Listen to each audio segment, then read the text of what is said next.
다 같이 사도신경으로 우리의 신앙을 하나님께 고백하겠습니다. 나는 전능하신 아버지 하나님 천지의 창조주를 믿습니다. 나는 그의 유일하신 아들 우리 주 예수 그리스도를 믿습니다. 그는 성령으로 잉태되어 동정녀 마리아에게서 나시고 본디오 빌라도에게 고난을 받아 십자가에 못 박혀 죽으시고 장사된 지 사흘 만에 죽은 자 가운데서 다시 살아나셨으며 하늘에 오르시어 전능하신 아버지 하나님 우편에 앉아 계시다가 거기로부터 살아있는 자와 죽은 자를 심판하러 오십니다. 나는 성령을 믿으며 거룩한 공교회와 성도의 교제와 죄를 용서받는 것과 몸의 부활과 영생을 믿습니다. 아멘. 찬송가 218장 내 마음과 정성을 다하여서 찬송하겠습니다.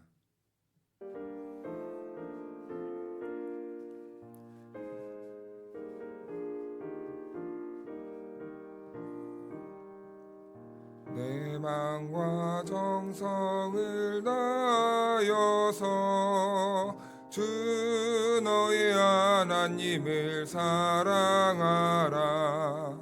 내 몸을 아끼고 사랑하듯 형제와 이웃을 사랑하라. 주께서 우리에게 명하시니 그 명령 따라서 살아가리. 널 미워 해치는 원수라도 언제나 너그럽게 사랑하라. 널 핍박하는 자 위에서도 신실한 마음으로 복을 빌라. 주께서 우리에게 명하시니 그 명령 따라서 살아가리. 나 항상 주님을 멀리하고 형제를 사랑하지 못하였다. 이러한 죄인을 사랑하듯 주께서 몸 버려 죽으셨다.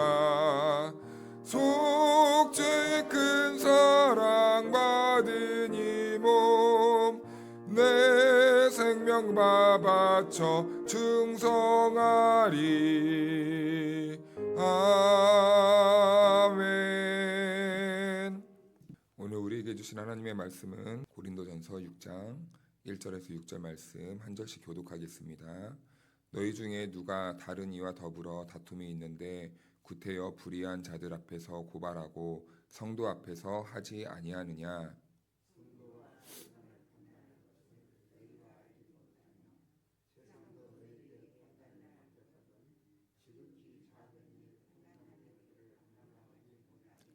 우리가 천사를 판단할 것을 너희가 알지 못하느냐. 그러하거든 하물며 세상 일이랴.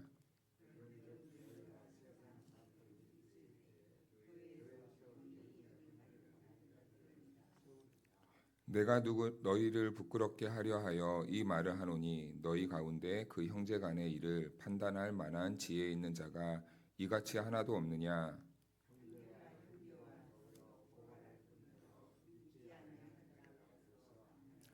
아멘. 할렐루야. 네, 하나님의 은혜와 평강이 우리 모두에게 함께하기를 주님의 이름으로 축원하고 축복합니다. 네, 어제 말씀에서는 교회 안에 음행의 문제가 있었죠. 그 음행의 문제는 이제 그 재산의 문제 때문에 그 계모하고 결혼하는 일이 일어났다라고 이렇게 그런 일들이 있었습니다. 그래서 이제 그 일 이후에 교회 안에서 바울이 이런 말에 5절에 보면은 5장 5절에 보면은 이런 자를 사탄에게 내어 주었으니 이는 육신은 멸하고 영은 주 예수의 날에 구원을 받게 하려 함이라. 너희가 자랑하는 것이 옳지 아니하노다. 적은 누룩이 온덩이에 퍼지는 것을 알지 못하느냐. 이 말을 다소 오해해서 뭐 진짜 사탄에게 내어 주서 지옥 백성을 만들려는 게 아니라 이제 마지막 이제 마지막으로 교회가 할 수 있는 모든 일을 했는데도 안 되면 그럼에도 불구하고 이제 마지막으로 밖으로 내보내는 거죠. 그래서 이제 하나님의 사랑을 밖에서 한번 경험해 봐라라는 뜻으로 이렇게 말씀한 겁니다. 이런 맥락에서 이제 쭉 이어져서 이제 6장으로 넘어오게 되는데요. 6장 안에서는 이제 이런 일들이 계속되면서 이제 교회 안에서는 이제 소송 문제도 이제 발생하게 됩니다. 성경에서 어떤 본문이 주어지게 되면 그 안에서 교회가 등장하잖아요. 그 교회 안에서는 한 가지 사건이 등장합니다. 이때 성경은 그 사건 자체보다 그 사건을 통해서 드러내고자 하는 그 하나님의 그 메시지에 초점을 둬야 된다라고 말씀을 드렸어요. 그래서 본문을 우리가 바르게 이해하기 위해서는 무슨 일이 있었는가를 넘어서 그 사건이 일어난 교회가 어떤 상황에 있었고 그리고 그 안에서 하나님의 메시지가 무엇인지를 발견하는 것이 매우 중요한 우리의 작업인 거죠. 그래서 고린도전서 6장은요. 교회 안에서 발생한 이 성사의 문제, 소송의 문제를 다루고 있는 겁니다. 성도와 성도 사이의 다툼이 교회 안에서 해결할 수 있는 능력이 없어서 이제 그 문제가 결국에는 밖으로 나가게 돼버린 거예요. 법정으로까지 가게 된 겁니다. 그래서 표면적으로 보면 법적 분쟁의 문제처럼 보이지만 사도 바울은 이것을 그래서 분쟁이나 감정 싸움으로만 다루지 않아요. 바울은 이 사건을 통해서 고린도 교회가 자신이 누구의 것인지를 잊어버렸구나라는 것을 짚어주고 있는 것입니다. 그래서 고린도 도시는요, 로마 제국의 지배 아래에 있던 항구 도시잖아요. 돈이 굉장히 많았다고 했어요.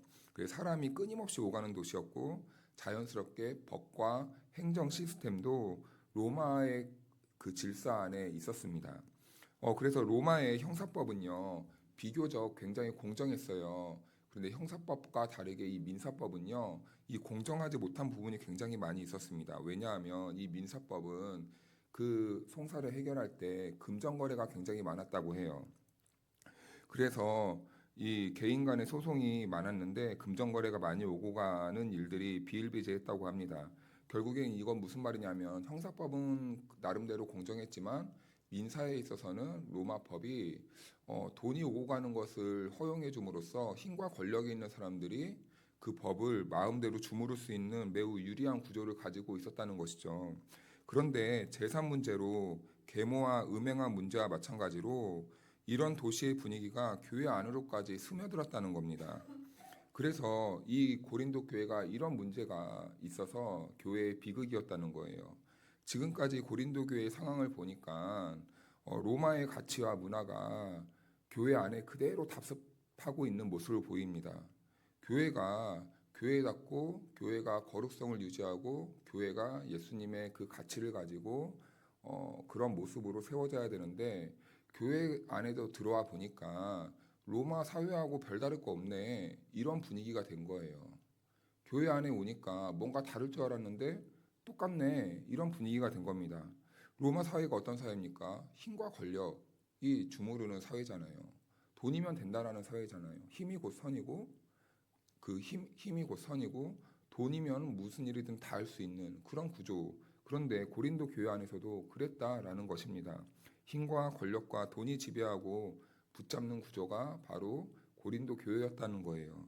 여러분 교회가요 세상을 변화시키지 못하면 세상이 교회 안으로 들어와서 교회를 바꿔버립니다.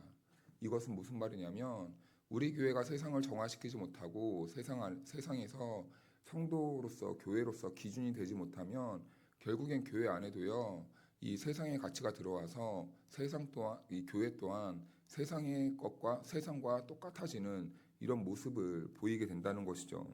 고린도 교회는 바로 그 지점에 있었다는 거예요. 교회 안에서 해결해야 될 문제를 교회 바깥 곧 세상의 기준과 판단에 맡기기 시작했다는 것입니다. 성도들은 하나님의 말씀과 뜻이 아닌 세상의 기준과 가치로 판단하기 시작했다는 거예요. 얼마나 비극인지 모릅니다. 교회 안에서 하나님의 말씀으로 세워지고 하나님의 말씀이 기초가 되고 하나님의 말씀이 기준에서 교회와 성도들이 바르게 세워지고 자라가야 되는데 이제 그런 힘이 없었다는 거예요. 그런 거 다 필요 없고 세상의 기준과 판단으로 우리 교회는 앞으로 판단하겠다라는 겁니다. 그러면 교회가 있어야 될 필요가 있을까요? 세상과 교회가 다를 게 없다면 교회가 굳이 필요한 이유가 있을까요? 그래도 세상 사람들이 보았을 때 세상이 추구하는 가치와 다른 모습이 있어야 교회의 매력이 있는 것 아니겠습니까? 세상은 돈과 힘으로 이 사람들을 줄을 세우고 평가할 때 교회는 다른 기준으로 예수님의 정신으로 그 세상의 가치를 뒤집어 엎어야 세상 사람들이 매력을 느끼는 것 아니겠습니까? 그런데 오니까 부한 자와 가난한 자가 차별이 있고 그리고 힘 있는 자와 힘 없는 자가 차별이 있는데 이런 교회 안에 세상의 문화가 그대로 답습이 됐다면 그 힘 없는 자들이 어디에 와서 의지를 하겠습니까? 어떻게 교회 안에서 그것이 하나님의 교회라고 하면서 올바르게 세워졌다고 말을 할 수가 있겠습니까? 그럴 수 없다라는 거죠. 모양은 교회이지만 교회의 중심은 하나님의 말씀이 아닌 이 세상의 지혜와 세상의 지식과 세상의 이런 시스템이 그대로 고린도 교회 안에 있었고 그것을 지혜 있다고 말했던 사람들이 바로 고린도 교회의 성도였다는 것입니다. 그래서 사도 바울은 이렇게 묻는 거죠. 1절 말씀을 보니까 너희 중에 누가 다른 이와 더불어 다툼이 있는데 구태여 불의한 자들 앞에서 고발하고 성도 앞에서 하지 아니하느냐. 여기에서 바울은 두 대상을 대비해요. 하나는 불의한 자들, 다른 하나는 성도입니다. 불의한 자란 단순히 나쁜 사람이 아니에요. 도덕적으로 어떤 죄를 짓고 이런 사람들이 아니라 하나님과의 관계에서 멀어진 사람들을 말을 하는 겁니다. 그래서 죄는요, 하나님의 뜻대로 살지 않는 사람들을 가리켜서 죄인이라고 말을 하는 거예요. 그래서 하나님의 그 관계에서 그 하나님의 관계 바깥에서 살아가는 세상의 질서 전체를 바로 이 불의라고 말을 해요. 그래서 반대로 성도는요, 그와 반대로 하나님 나라에 속한 공동체입니다. 그런데 문제는 고린도 교회가 하나님 나라의 문제, 하나님 나라 안에서 일어난 문제, 그리고 한 형제, 한 자매가 된 관계에서 일어난 일을 지금 교회 안에서 해결하는 것이 아니라 교회 바깥에서 해결한다고 말을 하는 거예요. 여러분, 우리가 가정에서 형제 자매가 싸우면 그것을 경찰서로 가져가서 법정으로 가져가서, 물론 오늘날에 그런 일이 있지만 보편적으로는 우리가 가정에서 다 해결하지 않습니까? 가정에서 부모님이 아니면 또 다른 어른이 그 다툼을 중재하고 말리고, 그리고 너 왜 이랬어? 그러면서 그 가정을 올바르게 세워나가지 않습니까? 그런데 바울은 어떻게 하나님의 나라 백성들이, 한 형제가 자매가 된 백성들이 어떻게 그렇게 교회 안에서 해결해야 될 문제를 지금 세상 밖으로 가져가서 해결하려고 하느냐라고 이렇게 말씀을 하는 거예요. 그래서 사도 바울은 이 문제를요, 그래서 단순한 이 윤리 차원이 아니라 이 종말론적 정체성의 문제로 보고 있는 겁니다. 그래서 2절 말씀을 보면 이렇게 말씀하는데요. 성도가 세상을 판단할 것을 너희가 알지 못하느냐? 세상도 너희에게 판단을 받겠거든 지극히 작은 일 판단하기를 감당하지 못하겠느냐? 아멘. 근데 바울의 말은 분명하죠. 장차 성도는요, 세상을 심판할 사람들이라고 말을 합니다. 지금 교회 안에서 벌어지는 작은 다툼 하나도 감당하지 못하고 세상의 판단을 맡기고 있다는 이런 말이죠. 이것은 능력이 없어서가 아니라 그 성도들이 자기 자신이 누구인가를 잊어버렸기 때문이라고 말을 하고 있는 거예요. 종말은요, 아직 오지 않은 미래의 이야기로만 생각하는 경우가 있습니다. 하지만 그렇지 않습니다. 종말은요, 이미 우리는 왔다고 말을 해요. 이미 우리는 종말의 시대를 살고 있다고 말을 합니다. 예수님이 오심으로써 이미 종말은 시작되었습니다. 그리고 우리는 종말의 완성을 기다리는 성도입니다. 이미 종말의 시간 속을 살고 있다는 것이에요. 그렇다면 종말을 사는 성도들의 삶은요, 언제나 현재의 삶을 책임지는 태도로 나아갑니다. 미래에 있을 언젠가가 아니라 종말을 사는 지금, 이미 종말이 와 있는 지금을 우리는 어떻게 살아가야 되는가, 이 문제에 대해서 우리는 생각을 해야 되는 거죠. 그래서 3절에서 바울은 이렇게 말을 하는데요. 우리가 천사를 판단할 것을 너희가 알지 못하느냐? 그러하거든 하물며 세상 일이랴. 이 말은 우리가 천사들까지도 판단할 성도들이니 의기양양하고 교만해져라 이런 말이 아닙니다.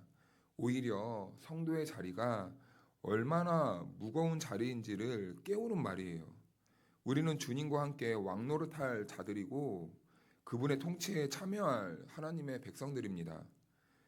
그래서 이미 지금 그런 존재로 부름받고 살고 있는 사람들이 저와 여러분들이라는 거예요. 그래서요, 우리에게 있어서 역할은요, 우리가 세상을 판단할 수 있는 기준이 되어야 된다는 말입니다. 정말 이 말은 우리가 나중에 하나님의 심판대 앞에서 옆에서 그 세상 사람들을 평가하고 심판한다는 게 아니라 지금 종말을 사는 우리가 기준이 되어야 된다는 거예요. 본이 되어야 된다는 겁니다. 그 사람들이 우리를 보고 아, 우리가 잘못 살았구나라는 본을 우리가 보여야 된다는 거예요.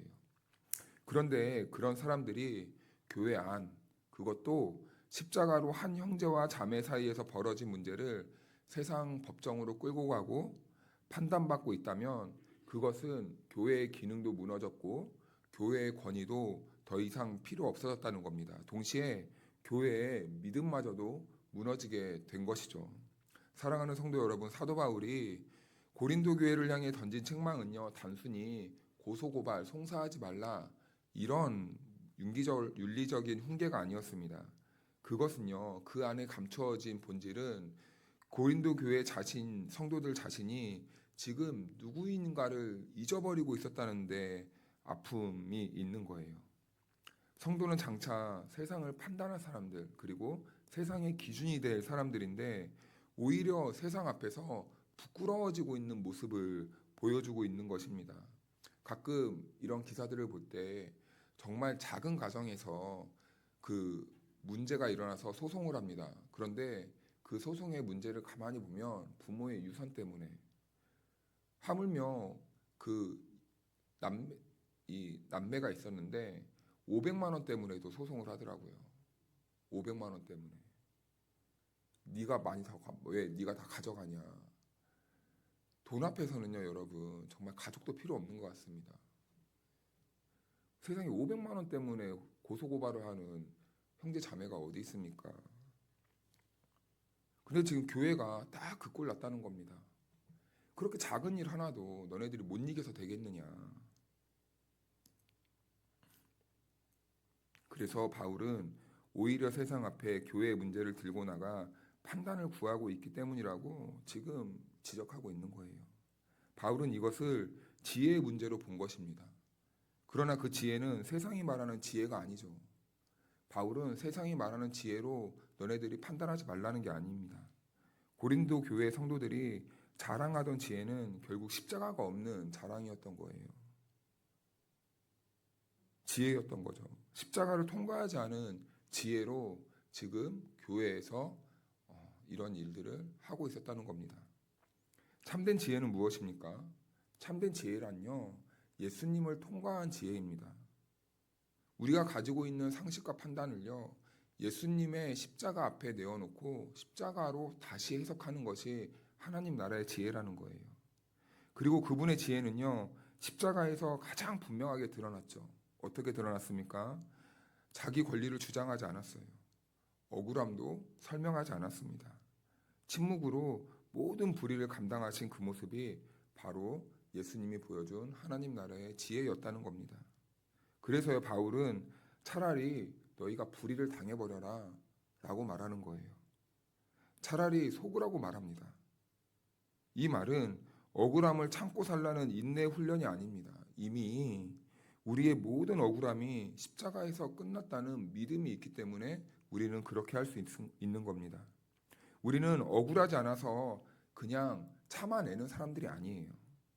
주님이 먼저 당하셨음을 알기 때문에 다툼과 논쟁을 멈출 수 있는 사람들이 바로 우리인 것입니다. 오늘 우리의 삶을 한번 돌아볼까요? 관계 속에서, 교회 안에서 억울함과 분한 마음이 생길 때마다 우리는 무엇을 먼저 선택하고 있는지 우리 자신을 한번 돌아봐야 됩니다. 세상의 방법과 판단입니까? 아니면 십자가의 능력과 지혜의 방법입니까? 주님은 오늘도 저와 여러분들에게 이 말씀을 통해 묻고 계신 거죠. 우리 주님은 어떤 분이셨습니까? 우리 주님은 세상에서 가장 위대한 분이시잖아요. 가장 많은 권한을 가지시고 가장 많은 힘을 가지시고 가장 많은 권력을 가지시고 가장 많은 통치권을 가지시고 이 세상에서 어느 왕보다 강하고 부하고 권력 있는 분이 예수님이세요. 그런데 그 예수님이 스스로 어떻게 되셨습니까? 강함으로 이 세상을 통치하거나 지배하지 않으셨어요. 스스로 내려오셨습니다. 스스로 포기하셨어요. 스스로의 권리를 포기해 버리셨어요. 힘으로 사람들을 압도할 수 있지만 힘을 포기하시고 연약함으로 대응하셨습니다. 능력으로 이 세상을 현혹하고 이끌 수 있었지만 하나님의 아들 예수님은 능력을 버리시고 자기의 연약함으로 세상을 이끌어 가셨어요. 바로 그 십자가로 부름받은 사람들이 저와 여러분들이라는 것이죠. 이 정신, 이 가치, 이 지혜가 없이 우리의 지혜와 우리의 판단과 우리의 비판력으로만 이 교회를 세워간다면 이 교회는 세상과 다를 바가 없다는 것이죠. 그러므로 오늘 이 하루도 우리는 때때로 손해보는 일이 많을 겁니다. 많은 사람들과 대화할 때도 그리고 많은 사람들과 지낼 때도 관계를 맺을 때도 우리가 손해를 보아야 되는 것처럼 보일 때가 너무 많아요. 그런데 우리는 그 상황에서 무슨 길을 선택해야 되겠습니까? 복음이 드러나는 길을 선택하는 성도가 되어야 되지 않겠습니까? 우리의 이김보다 우리의 잘남을 드러내는 것보다 교회를 지키는 선택 그리고 복음을 지키는 선택 그러한 성도로 하나님께서 저와 여러분들을 부르시지 않았을까요? 바라기는 오늘 하루도 우리 주님께서 저와 여러분들을 부르셨으니 세상의 것은 좀 내려놓고 예수 그리스도의 십자가만 바라보고 십자가가 무엇인지를 묵상하면서 십자가의 정신 안에서 우리의 삶이 다시 해석되고 우리의 말과 그리고 우리의 생각들이 다시 재정립되어서 많은 사람들에게 많은 세상 사람들에게 예수님이 진리고 예수님의 십자가가 지혜라는 것을 드러내고 보여주고 말하고 증명하고 시인할 수 있는 저와 여러분들이 될 수 있기를 주님의 이름으로 축복합니다. 기도하겠습니다. 은혜로우신 하나님 아버지, 오늘 말씀을 통하여 우리가 누구인지 다시 기억하게 하시니 감사드립니다. 세상의 기준이 아니라 십자가의 지혜로 살아가도록 우리를 부르심을 찬양합니다. 억울함과 다툼의 자리에서도 먼저 주님의 길을 바라보게 하시고 우리의 권리보다 교회와 복음을 더 귀하게 여기게 인도하여 주시옵소서. 이 새벽에 주 앞에 나온 성도들의 마음을 붙들어 주시고 관계 속에서 화평을 이루는 지혜와 은혜를 더하여 주시옵소서. 오늘 하루 우리의 말과 선택 위에 십자가의 평강이 머물게 하시고 우리 교회가 주님의 뜻 안에서 하나 되게 인도하여 주옵소서. 우리 주 예수 그리스도의 이름으로 기도하옵나이다. 아멘.